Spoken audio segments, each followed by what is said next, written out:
So again, super excited to have you here for the second episode.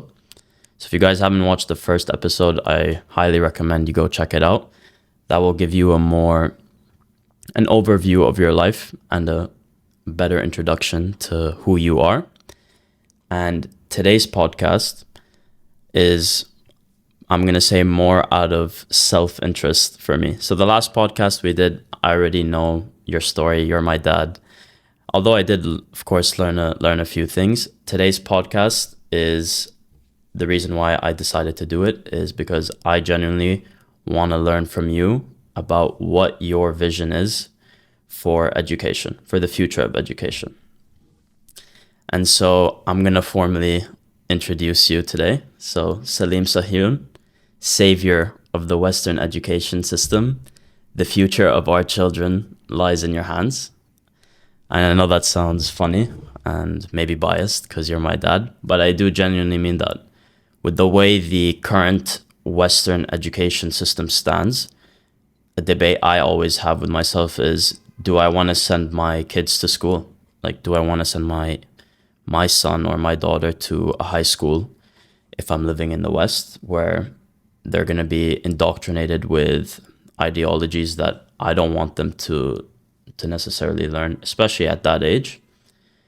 And some examples are kids are learning about it's okay to be gender fluid and there shouldn't be any borders with your gender identity, and they're learning that at 9, 10, 11 years old, which I think is unnecessary.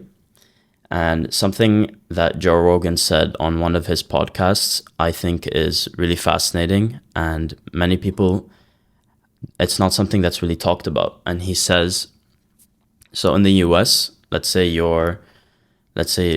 me at age 12, if we were living in the US and I decide I want to change genders to become a girl. If I'm above the age of 12, I'm allowed to undergo surgery to complete my gender transformation. And so Joe Rogan was basically saying, wait, there's something weird here. If a 12-year-old wants to be a girl, okay, let's say a 12-year-old boy wants to transition into becoming a girl. You know, they're still 12 years old. Why should they be given so much responsibility to make such an important decision that they may regret for the rest of their lives and just be depressed once they realize that they made the wrong choice and it's not something that's easily reversible? So let's say they want to be a girl. Why don't they just let them be a girl? Like, why don't we just allow her to do her own thing?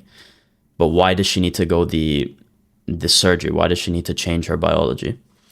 And so that's kind of the starting point of where I want to start this podcast, is what is happening in the West.